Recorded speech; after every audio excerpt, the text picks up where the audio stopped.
So we're continuing with our list of things. So we're actually able to elevate through doing a mitzvah with them. And this is elevating our money, which is a big deal if you notice, because money seems to be a very big deal. And so Hashem wants a real intimate relationship with us. And therefore, any area of our life that's important to us, we have the opportunity to invite him in. And so since money is so important to us, that's a huge opportunity to invite God into our life through our money. And so through giving tzedakah with money that's not being acquired through theft or trickery or robbery or any such things, but honest money, when you give tzedakah, when you give charity, you give your 10% or more from that money, what's going to happen? Well, it's not saying meiser, it's just saying tzedakah. So you give any amount of your money from that, what's going to happen is now going to be elevated to the realms of holiness. Because now it's revealed, right? Klipas noga is the goodness within that thing is still concealed. And when you do a mitzvah with it, the goodness comes shining through and it's stronger than the concealment, right? It's stronger than the klipa. So what exactly happens to an object when it's used for a mitzvah? I always feel like it's in video today, like how it's made, right? Like let's understand the backside story of what happens to an object when it's being used for a mitzvah. So it gets untzimtzumed. So the vitality within this thing ascends and is dissolved and absorbed in the blessed Ein Sof light, which is his will, is clothed in the mitzvah, the divine will that each mitzvah represents. So it gets absorbed into the mitzvah, and the mitzvah is God's will. And on God's will, there's no tzimtzum. Meaning the reason, let's say for example, something like money seems distant from godliness or just it doesn't reveal godliness is because of the tzimtzum. There's so many layers of concealment. But when you plug in God's will, which is God's pure undiluted will, there's no tzimtzum, there's no layers of concealment, boom, what happens is it untzimtzums. Literally it unravels all those layers of garments and you can see the thing for its true godly intent. It becomes clear. So why does this happen? Because in a mitzvah, there's no hiding of God's face whatsoever. Okay, so the idea of hester panim, of concealing God's face, concealing God's light, is for the sake of free will, right? So God conceals himself so that we can't reveal him. And that's when we look around the world, we don't just see godliness, we see a physical world, because it's only in that setting that we can really choose him. But to really keep free will alive, we need access to God himself. We need access to God's undiluted will. And that is a mitzvah. When it comes to a mitzvah, that is God's essence shining through all the layers of concealment. Okay, so the animal soul is the energy that is powering this mitzvah.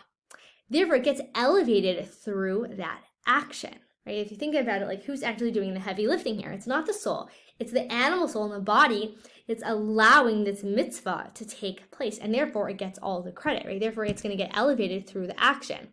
And therefore, really, this is the animal soul's moment to shine. When it's doing a mitzvah, it is revealing godliness. It's being what it truly is, a resource to build Hashem's home in this world. It's being bittul, it's being a tool for godliness.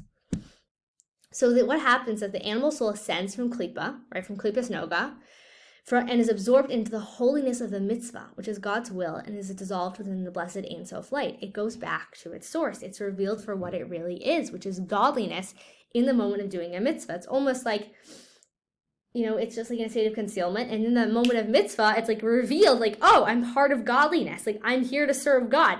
And then that moment is like, aha. It's like that huge aha moment for the animal soul. And it has that moment of clarity. So let's ask the question that's being begged to be asked. What about the mitzvahs that aren't action-based, right? Like studying or prayer, the mitzvah of saying Shema, right?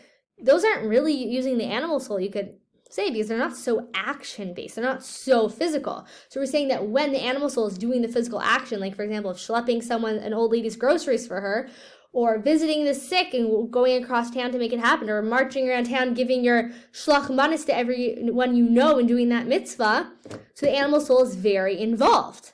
Or even sitting, whatever it is, most mitzvahs are very physical. What about the less physical mitzvahs? How do they elevate the animal soul? That's our question. Okay, so the Talmud's going to come and save us here. One does not fulfill his duty of Torah, study, or prayer unless he actually utters the words with his lips.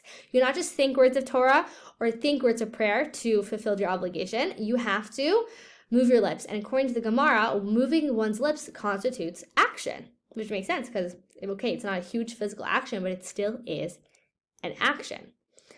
And I can tell you it takes effort because right now I'm talking so much. I feel it in my jaw.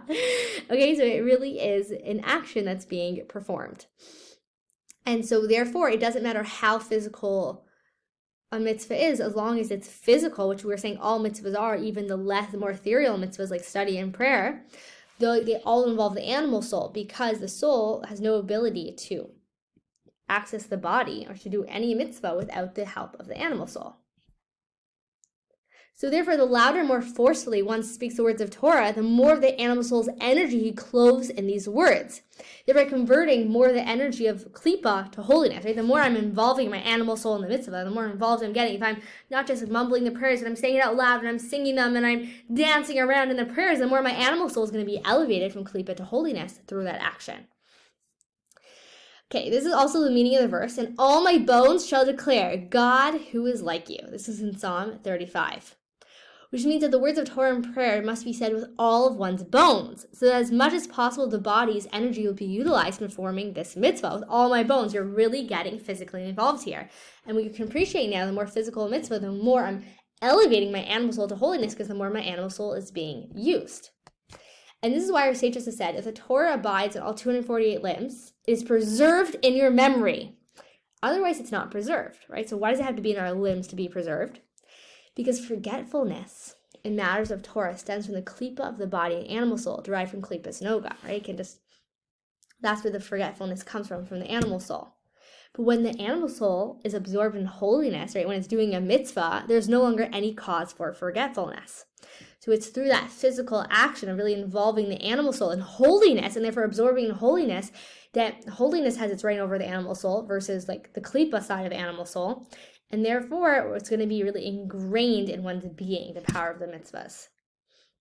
Okay, so this is accomplished when one has effective impulse control, aka they weaken the power of the body and the animal soul, applying all the strength to holiness in Torah and prayer. If I'm involving myself just completely in one pleasure of the world to another pleasure of the world, is going to cause forgetfulness in regards to holiness, because I'm becoming desensitized to the matter.